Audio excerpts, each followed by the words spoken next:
Hello and welcome to the Let's Talk Azure podcast with your hosts Sam Foote. And Anna Armstrong. If you're new here, we're a pair of Azure and Office 365 focused IT security professionals. Each episode, we talk about a specific topic in the space. This week, it's episode 21 of season 3.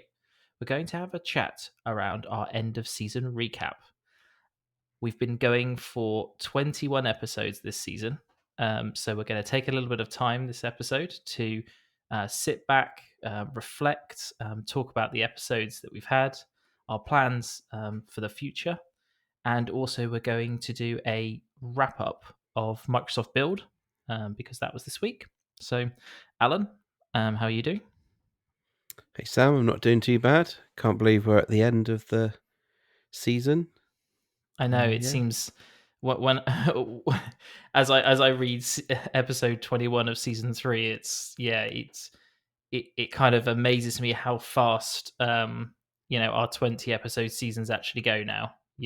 We do say it pretty much every episode, but it is quite insane to me. Yeah, well, this is episode 51 in total of our podcast since we've been going, Wow, which that's seems amazing. insane. Yeah, it doesn't feel like we've done 50 episodes. That's for sure. So definitely excited about the end of getting to the end of this season. If you're new here, we sort of do approximately 20 episode seasons, and then we have a short break in between, usually a couple, maybe 3 weeks, something like that, just to sort of come up with some new ideas for episodes and to sort of refine our processes. And then we jump back in with another 20 episode weekly season. It just gives us some good time to reflect, I think. Yeah. Yeah, I mean, it's become, we're going to miss it, aren't we? I think for the next couple of weeks. It's just It's part of good. our our Yeah. weekly process, isn't it? Yeah, I can remember the last season break. I'd get to because we always publish on a Friday morning, so I'd get to like a Thursday evening, and I'd be like, oh, we haven't recorded the podcast. We're not going to have anything to go out, and then I'm like, oh yeah, we're on a break at the moment. So yeah, we'll try and keep it as short as we can. When are we looking at coming back, Alan? From this break? So I think from this episode, I think it's going to be about 3 weeks, isn't it? It's going to be the 16th is when our first season 4 episode 1 is going to come out. Right, so 16th of June. So if you're listening on day of release, yeah, it'd be 3 weeks from that date. So, okay, excellent. So, Alan, have you got any sort of favorite episodes from this season? Any that you particularly sort of enjoyed maybe researching or you felt, were the most valuable? So ones that I really enjoyed doing myself were probably the couple of ones we did on Windows 365 and AV and Azure Virtual Desktop. The three sort of episodes sort of around those technologies. Um, Kind of an area we've been working in recently, and some of some of it has come from us doing some research around that for some of our customers, things like that. So it's quite easy to then try and share that sort of view that we've had to go through with listeners. So they've been very good, and I think the Azure DevOps service one was quite good as well. Looking at all of that functionality and stuff, because I've been starting to use it now more in anger than I ever have. So yeah, Yeah. I think that's Well, what I find with some of the topics that we cover is that some of them are quite like niche. Like we did well, not quite that wide reaching. So we had things like Azure load testing, which is like one, I'll call it relatively small service inside of Azure, right? And then you've got others like Azure DevOps services, which is like 15 different things in one place, right? And what I kind of find is sometimes I feel like I worry when we do those larger sort of solutions because we lose some of the technical depth on them, right? Because we've only got a certain amount of time to talk about them. But then what I really love about them is that you find all of the like weird, not weird, but all the features that you've maybe never used or you've never even realized Mm. that are there, right? So yeah, so that's what I really like about those larger episodes for sure. Yeah, we've done some. I think in previous seasons we've done like I think it was Power Platform, wasn't it, where we did a hey, here's like a quick rundown in 45 minutes sort of thing. Takes age to sort of talk around all of it, and then I Yeah. think we dived into it deeper into the power apps bit and maybe the automation. I can't remember quite, and the Dataverse stuff. I think we did maybe, but yeah. So we do dive. We can dive into them deeper if there's more interest in those sort of areas. Yeah, what I find is, for me personally, the ones that I prefer are the ones that I know the least about sometimes. So, for instance, Azure Stack, where we don't do Azure Stack day to day. So that episode required a lot of background reading, testing, checking, verifying right the content. Um, and that's really interesting because you kind of see into a different world, right? Because especially with Azure Stack, I've always just I don't know why I've always had it in my mind that Azure Stack was because I had seen it like previously where they had like a rack that was going to be put in a container that would be sunk at the bottom of the sea or used in some defense application or something, and then like it was um and then it's like Azure Stack is multiple different like levels of you know um edge, Azure computing, right? So you've got like retail and fast food restaurants that have like Kubernetes nodes, back office at each of those retail locations, things like that. And you just realize, you know, what lengths people go to embed like technology on premise, right? So you just learn about this whole different. Then you find then I find all of the like the MVPs and um the consultants that work in those areas and the types of things that they're actually producing. Like we just have to click through the portal. That's nice and simple, right? They have to worry about.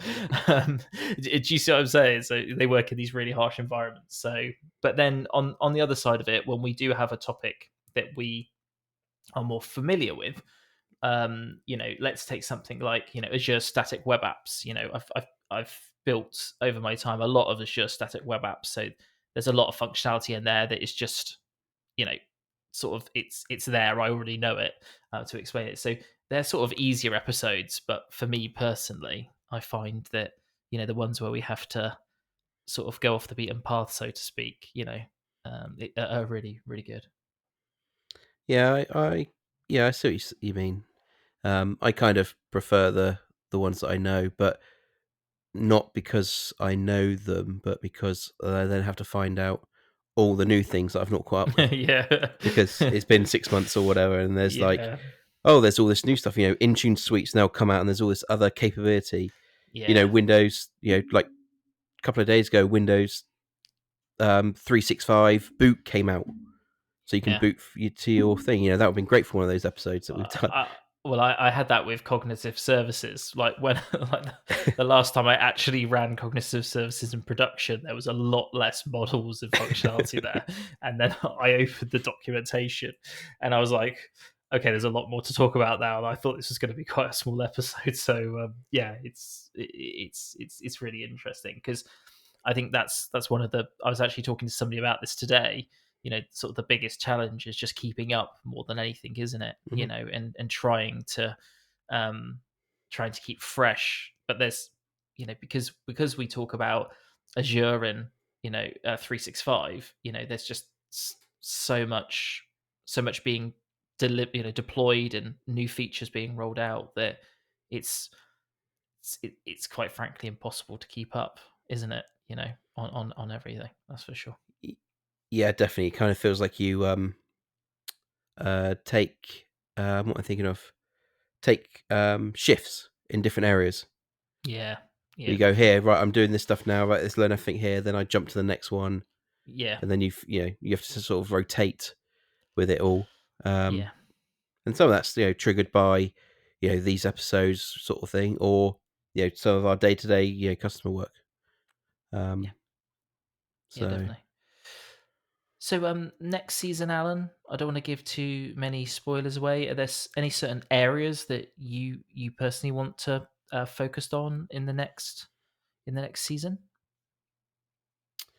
I think I will start going a bit more into Intune a little bit more because we've done a couple of episodes on it. I think there's a few areas we probably want to dive into.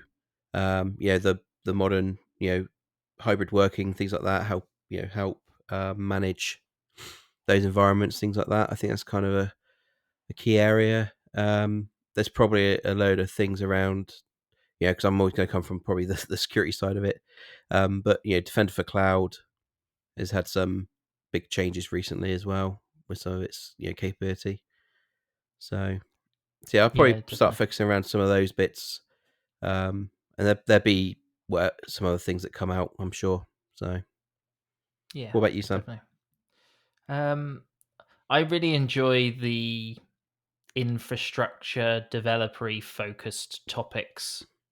Really, I do mainly because of my you know my background in deploying solutions on Azure because I'm very lazy as a you know as all programmers are very lazy, so wherever there is tooling and functionality to help accelerate me having to click through portals and to make things more robust and more secure, that's what I really like talking about. The only thing I'd like to do, and we're going to try on a couple of episodes in the next season, is to do a bit more of a deep dive. We do struggle with technical deep dives on the podcast because we can't show anything on the podcast. Um, so we just have to work out how that sort of episode would work. Um, but deployment technologies, infrastructure as code is something that we're all really passionate about, and there's always new things coming out there. And you touched on Defender for Cloud, but there is so much security functionality that's being deployed. So sort of security, DevOps, and infrastructure is really where I'm gonna try and sit. Um, but really, we just pick topics that we like the look of, don't we, Alan?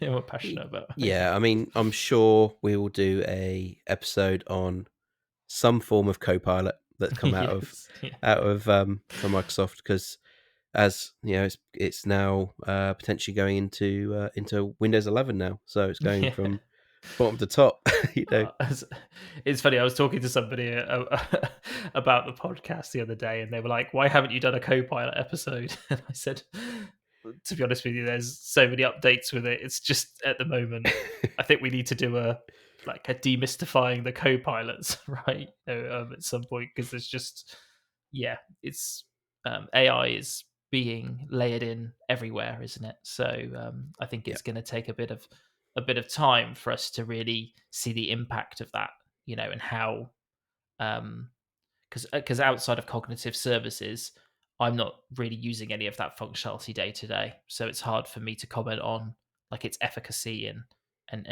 I'm not saying it's not effective and you wouldn't use it. I'm just saying we're just not at that point just yet of using it. yeah. Well, a lot of it is potentially still in private preview or just moving into public preview soon. So yeah, we Yes, haven't had a exactly. chance Yeah, to even look at it or it turn up on our machines, kind of thing. In Microsoft Office and stuff like that. yeah, it's Not all really seen it preview yet. clients and all of that Yeah, sort of stuff, isn't it, at the moment? Yeah, so it's not.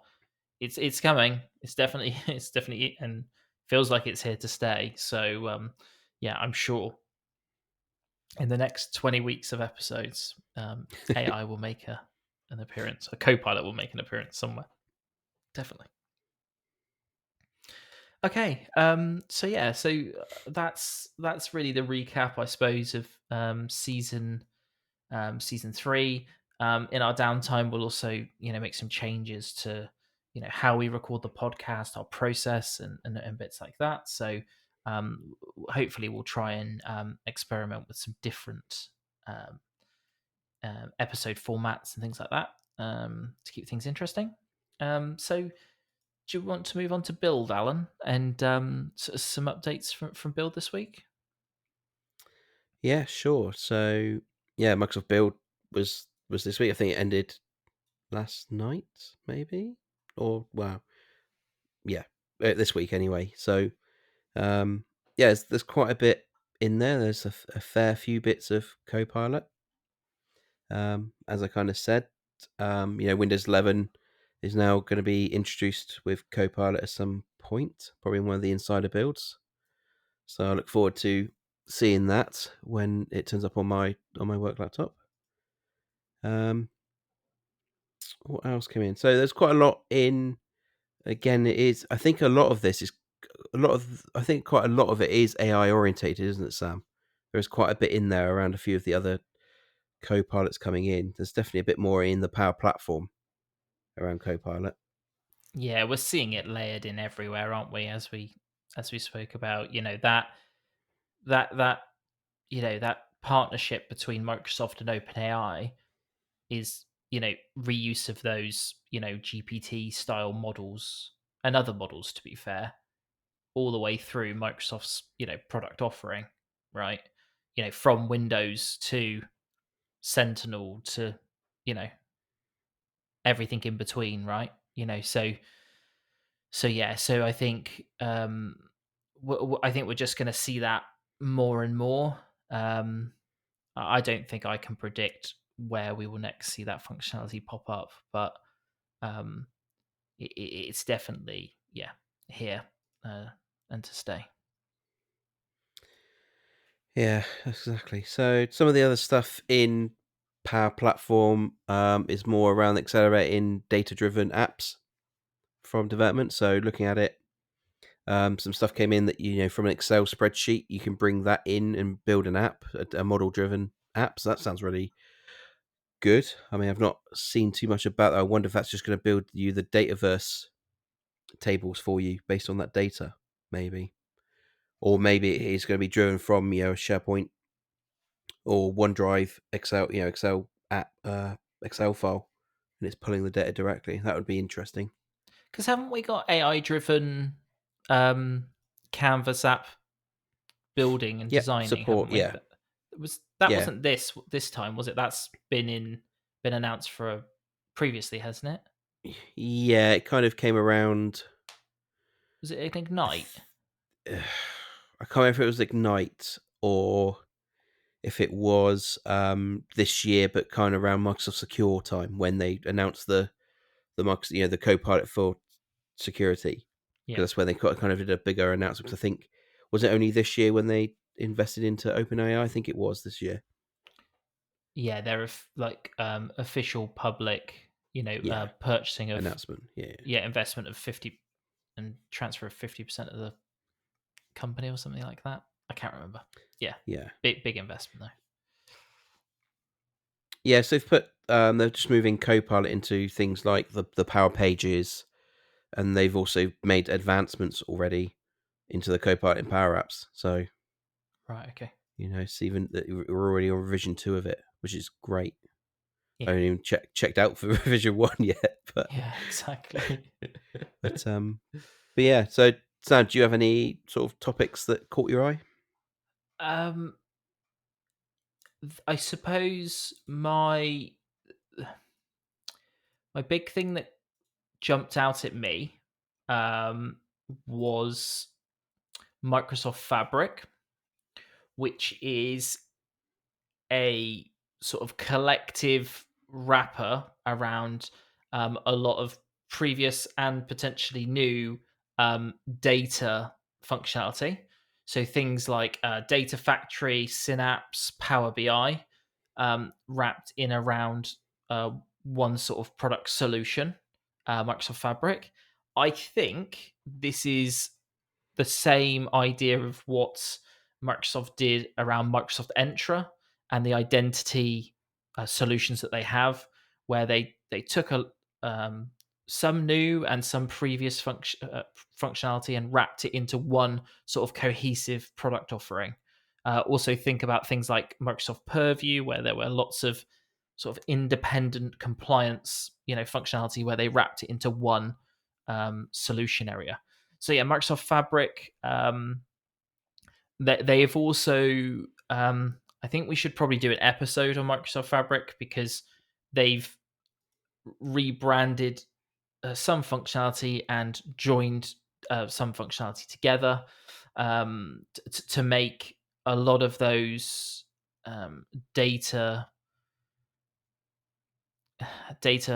sort of processing features more user friendly, I'd say. Less code driven and more a portal driven experience. Okay, um cool. and there's also a service called OneLake, which is a multi-cloud data lake, a SaaS driven multi-cloud data lake. So it, it's from what I can see, it's an extension of Azure Data Lake Storage, um, which allows you to share like cross-platform. So um, Amazon S3 is supported. Google Storage is also supported as well. So I actually believe it's like a way to bring buckets of data across cloud into one unified um, like lake of data, basically. But again, I haven't looked in that in depth. I just saw that and I was like, wow, like bringing S3 into data lake. I was like, oh, that could be exciting. So for organizations that are multi-cloud and have data in different places, uh, my first thought there was like the visibility of that data. Really, I'm thinking, I don't know, I haven't looked at it any further, but I was thinking that you know bring it all into one place, being able to manage it in one place as well, not just from an access perspective, but to be able to see it and understand what it is. So I thought that was pretty powerful. And Fabric is, and in using quotes, infused with the Open AI service as well. So there is a Copilot in Microsoft Fabric as well. I'm not sure how many Copilots we're up to now. We should probably have a Copilot tally at some point to keep track of all of them. So that was probably my standout. My standout part. We've also got a new service tier of Elastic SQL, which doesn't sound too exciting, but it's called Hyperscale, and I like that service tier thing. I just want to call out the high level stats. I did make a note of them. Um, so each so you can do automatic scaling in Hyperscale as well, I believe. So you can basically they can be scaled up and down. So that because in Elastic SQL before, you basically had to provision amount of IOPS that was shared between your Elastic pool. So I believe this can now grow and expand, I believe, automatically. Um, but what the killer sort of feature of it is that the each database, well, the total combined storage in a singular pool is now 100 terabytes. So when we're talking about 100 terabytes of SQL data storage, that is a lot for a database management system. So yeah, and it can have up to 25 databases in an elastic pool as well. So potentially less databases, but you can go to a larger amounts of actual stored data there. So yeah, and what I think is really interesting, there's a screenshot linked from from a Microsoft blog, and one of the titles says "Save money," and I've never seen that before. And it's like, so it's basically to enable the Azure hybrid benefit. But I thought it was just like that's a really obvious title. It hasn't got a question mark, which I think would be better, but it just basically says "Save money." Already have a SQL license, and I'm like, yeah, I want to save money. so so probably quite an extreme service offering, but um if you are using elastic pools, because elastic pools can be very very um very cost efficient if you have a lot of databases to store. So that's a really good addition that I was quite excited about. Cool. Anything else, Alan, that's caught your eye? That One of the ones was that DevOps is getting in preview the GitHub security functionality. Oh yeah, I advanced don't. security. Yeah. Yeah, I don't know if that's a. I'm assuming it's going to be like a paid service or something like that you add on to DevOps Is as it part of preview, it. But Alan? Is that what it yeah, is? Public preview, is it? Um, yeah. So yes, or it will be. yeah. So GitHub, I think pre Microsoft acquisition, I think acquired a company called Semel, who made CodeQL, which is like a solution to what it does is it looks at your code and it turns it into effectively a searchable database, so you can write queries to look at common patterns. So, for instance, if you're a developer, one attack that you humans can be you can make mistakes when you're coding, which can then lead to like things like SQL injection attacks and other there's loads of different like common attack vectors that you can introduce. What CodeQL does is you can write queries to detect those types of attacks actually in your code and how it's written, um, and that's been part of GitHub Enterprise for a long time. Um, so I assume that's this functionality coming in. I assume there's other bits in and around that, but I believe that is the sort of one of the main selling points of advanced security previously. Yeah, I've just done a quick checkup on it, and you can sign up to the preview now, and then you, in effect, just against your repository, you just enable it.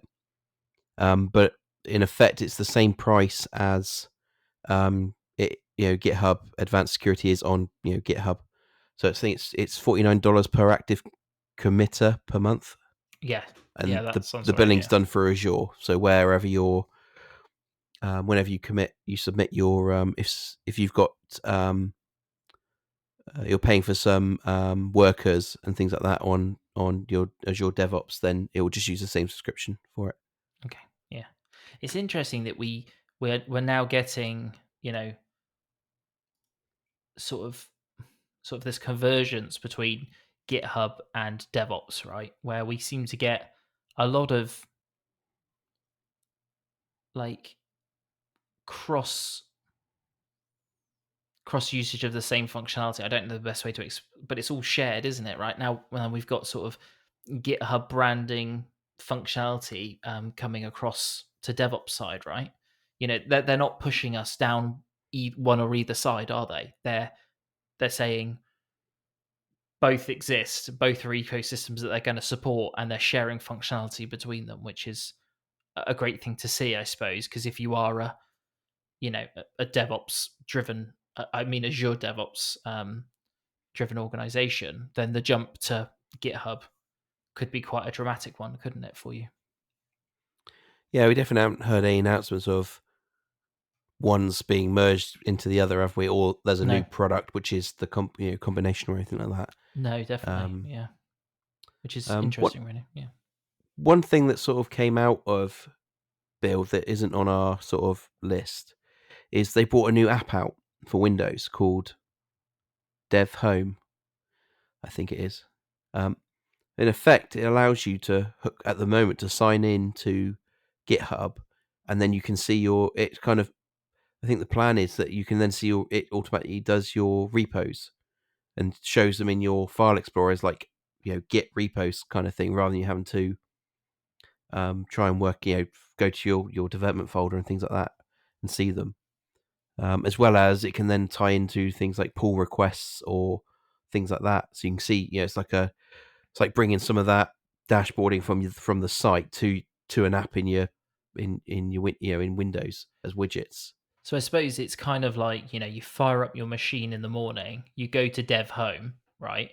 It it manages your Git repos, but then it integrates with your project management system, Mhm. to get to tell you, what you're going to work on that day.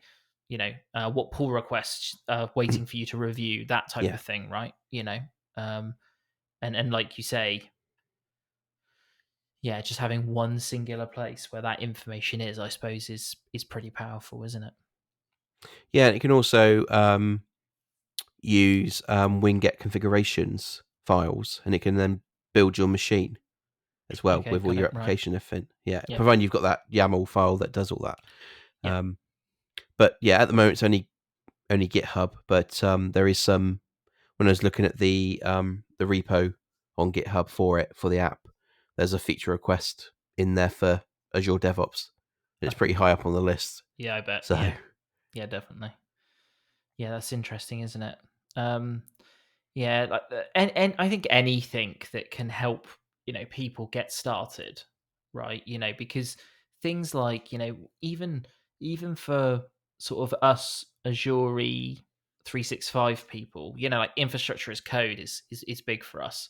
Um, just making that easier and more approachable for people that maybe aren't programmers, right? Because people don't want to, you know, like they don't want to have to set up all of their repositories and all of their dependencies and track all of that. And you know we need to make it as simple as possible, especially if we're doing things like Git and collaborating in those types of software as well. If you can reduce that barrier to entry, you're just going to get a lot more adoption, aren't you? Which in turn is going to lead to more Azure consumption, right? Which is what the goal is. So yeah, it makes sense to do that. yeah, you're absolutely right around there because I get lost at times if I go into something too far Yeah, with it. exactly. Yeah. Terraform's enough for me, I think. Well, it's when you're like you go to the Terraform page, and it is better than this. I'm just, this is kind of a cynical viewpoint, but it's like, here's the binary for Terraform. Crack on. And then it's like, oh, it's in chocolatey, and it's like, oh, please let it be in Winget. Please let it be in Winget.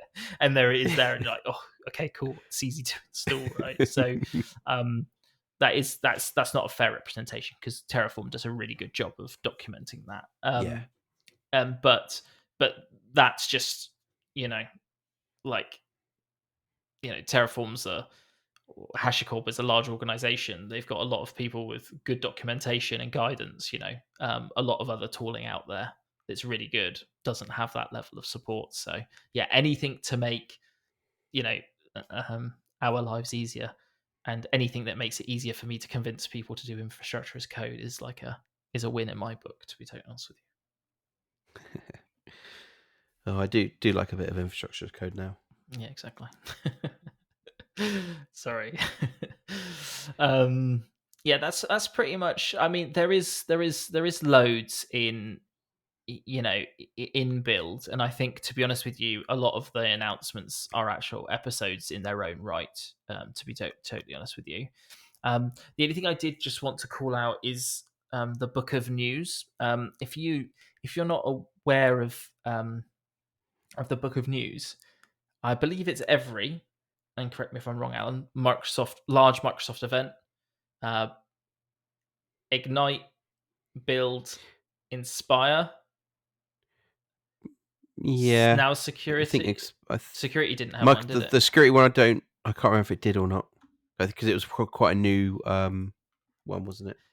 Yeah, but the big headline events, you don't get the book of news day one. Is it last day that they publish it? Sometimes it does come after I think it's like Keynote. halfway through the first day or something like that, and Right. it Okay. gets updated on the fly kind of Right. thing, and Okay. new stuff gets added to it. Yeah. So the book of news is basically a page with all of the announcements and links to like the blog posts and everything. So if you're busy, you miss sessions, or you want to decide which sessions to watch as well, because that's another way that I do it as well. I look through the book of news and then sort of go back on those if there are recorded sessions. Um, the book of news has and we'll link in the show notes of this episode the book of news for build 23. Because what you can do is you can look at the table of contents, and if you're a data engineer, they've got it all sectioned out. If you're an AI engineer, all the AI updates are there. If you're infrastructure, etc., etc. So definitely check out the book of news um, for all of the events, because it's chock full of like all the changes, and some of those changes are could be quite impactful to you, that are just not part of like the main keynote, right? Or the main, and sometimes there's like five different streams on at the same time and you can't possibly watch everything. So it's definitely worth checking out. Yeah, they do a really good job because they have like a summary, don't they? And then of Yeah, the announcement, and then maybe some key areas that are new. It tells you, some key areas to sort of capture it, and then links to blog posts, videos, media, whatever it might be. So yeah, yeah, it's really definitely. good to check up on it. Yeah, 100%, 100%. I think that's it from me from this episode. I think it's season three has been really good for us. It's Alan's got his MVP during this season as well, which is obviously a massive deal. Yeah, we did our rebrand, didn't we, as well? We did rebrand as well, yeah. So we got some new cover art, and yeah, that was really good to do. I think this season we probably this was our first season where we had the sort of production nailed down to a proper process, wasn't it? Like Yeah. record, post production, edit, upload. Yeah. So it has been a lot of growth in this season, which has been great for us. So I just want to, suppose, extend a massive thank you to everybody that's listening, especially if you've made it this far down in our recap. We definitely know you're an avid listener if you've made it to this point. So yeah, thank you ever so much for listening. And we do, I know we've got the outro that we run every week, but those listens and the support that we get, from our listeners is literally what fuels us to make more. So thank you ever so much for the opportunity to do this. Yeah, it's definitely worth saying thanks to everyone because we only keep going because we get listens. Yeah, If, exactly. if it all dropped off, there'd be in some sense no point doing it. Just be me and Alan Whilst we talking to enjoy it, ourselves. don't we? Yeah, exactly. Yeah, we do Yeah, enjoy it. 100%. It's not it's not a burden or anything like that, but it does fuel us Yeah. to keep going. Okay, so yeah, if you've enjoyed this episode, please do consider subscribing if you'd like to listen to more of this sort of content in the future. Next season, we'll have many more topics that we're going to cover, and your listens and support is what will continue to fuel the podcast going forward. We also have the ability for you to give some feedback.